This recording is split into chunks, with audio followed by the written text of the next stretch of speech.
Dark Souls ends perhaps when it's at its most beautiful and its most bleak. Players have battled their way over many obstacles and dangers to get to this point. We are granted access to the Kiln of the First Flame after acquiring the Lord Souls and Lord Soul shards from Seath the Scaleless, Gravelord Nito, the Bed of Chaos, and the Four Kings. As we make our way to Lord Gwyn, we defeat his Black Knights and enter the last fog gate in the base game. But when entering the arena, we are greeted with the unexpected, a solemn piece of music played for us over this final battle.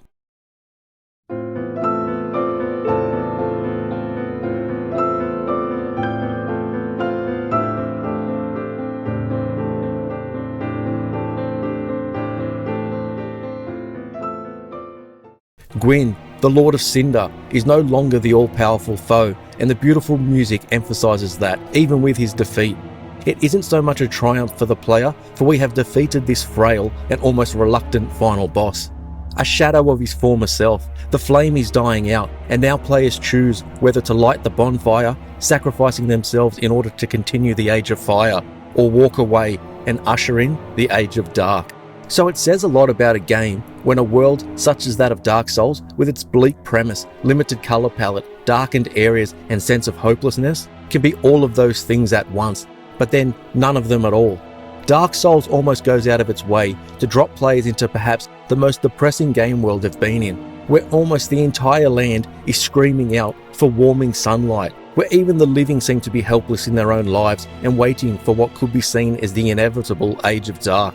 From the undead asylum where players begin this epic journey, to the depths and nightmarish Blighttown, New Londo ruins, Tomb of the Giants, or the treacherous Sen's Fortress, one of the first places we travel to on this journey offers the calmest area in the entire game, and each time we revisit it, it offers players the same calmness and tranquil setting, and which becomes more important, especially when the challenges become more dangerous. Firelink Shrine is where this is offered. As long as players don't drift outside its main area, such as disturbing the graveyard, which can be seen as perhaps the first lesson players receive in the game, then this is a place where we can comfortably do what we need to without fear of being attacked.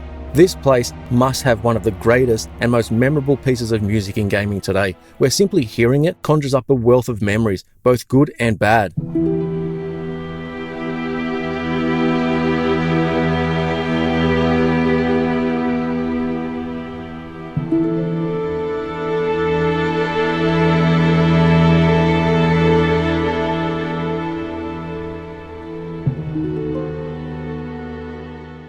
From the triumphs throughout our playtime to the low points where we feel we cannot overcome them. For new players to the series, as I was in 2019, Firelink Shrine became more and more important as I continued to play, as it was always that one place where you knew you'd be safe, within a game which is trying to punish and kill you around every corner. It's the one place where the bleakness, death and hopelessness makes way for peace.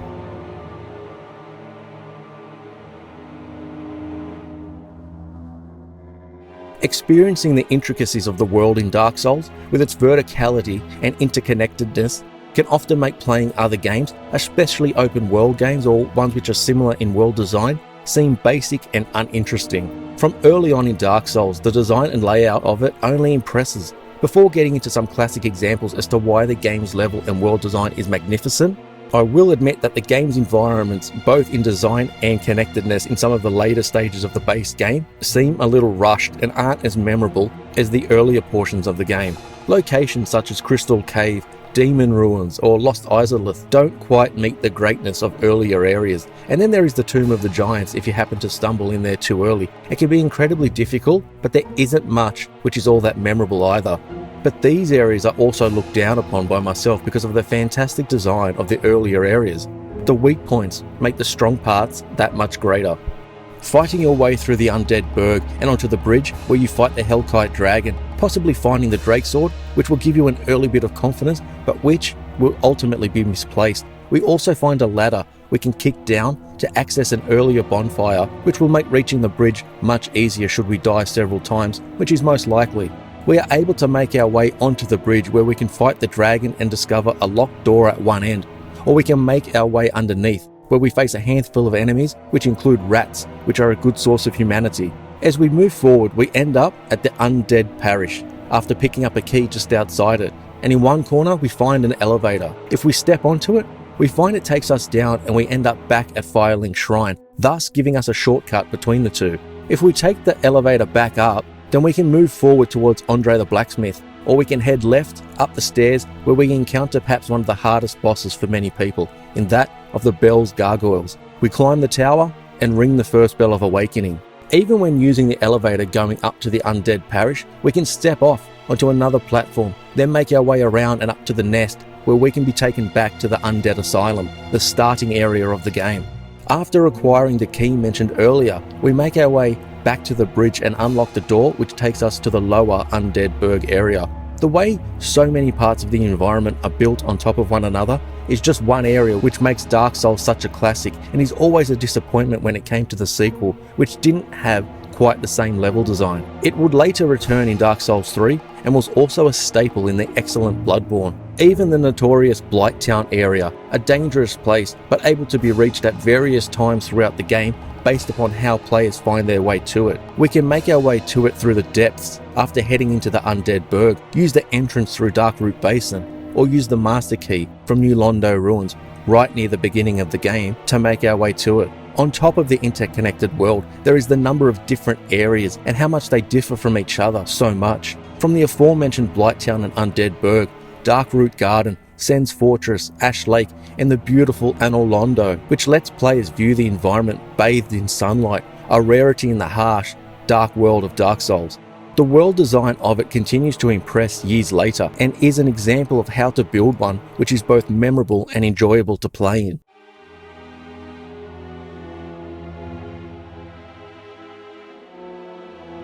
Being only a new player to Dark Souls, the most talk and discussion surrounding the game from outsiders looking in is that of its difficulty, its unforgiving gameplay, and the many deaths players will ultimately face. As I made my way through the game though, one area which I was oblivious to was that of the story and the lore which was being drip-fed to me.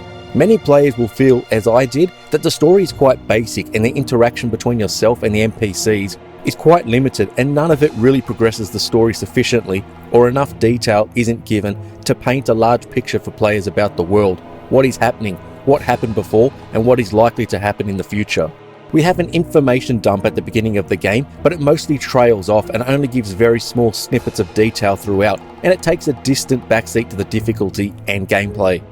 But Dark Souls takes a very elaborate means in telling much of its story, and it's through the item, weapon and armor descriptions, which can be read from within the menu. The amount of detail and lore that is packed into these is like slowly having to unravel a puzzle and then putting it all back together in the correct order again. There are a large amount of videos online explaining all the different parts of Dark Souls, from item and weapon history through to boss and character lore, and each is in depth and they all get together to flesh out another reason why Dark Souls is so fantastic. Players can simply play and enjoy the game, or research and lose themselves in the lore and try to have as much as possible be explained to them to better understand its universe. And even with all of this, the game also leaves questions lingering which promotes discussion amongst the community, and is but one reason for why the game is still played and spoken of so much all these years later. Parts are open to interpretation. It begins with a lot of information and backstory, but simply by players needing to use souls to level up and needing to understand what humanity actually means are of themselves questions which need to be asked. Even wondering if fast travel is an option is itself embedded into the story as we progress further, and that leads me to my next point. Dark Souls does not try and hold the player's hand at all. It presents its world, its difficulty, its story and its lore, and asks the player to conquer its mysteries, where even the boss battles are tightly woven into the lore of the world and to each other.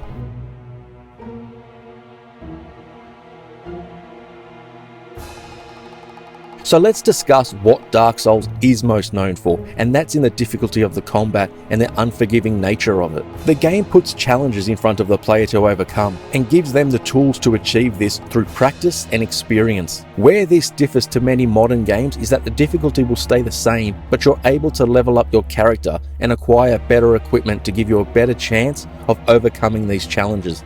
But even with it, the game still will remain a challenge to the vast majority of players without ever experiencing the increased difficulty with successive playthroughs. From its class-based character systems such as knights, bandits and sorcerers, to the multitude of weapons and armor which can be used. Players can try several different play styles and stick to the one which they prefer, then perhaps use a different one on a subsequent playthrough. But for so many players to keep playing this game years later, but also drawing in new fans such as myself, what is it about the combat and difficulty that sets it apart from just being a hard game? The first lesson when it comes to combat in Dark Souls is that playing it as a button masher will result in death repeatedly and is a surefire way to hate the game and never return. Once players realise that timing in both attack and defence is key, whilst understanding the capabilities and deficiencies of your weapon and armour, then the combat of Dark Souls starts to come into its own.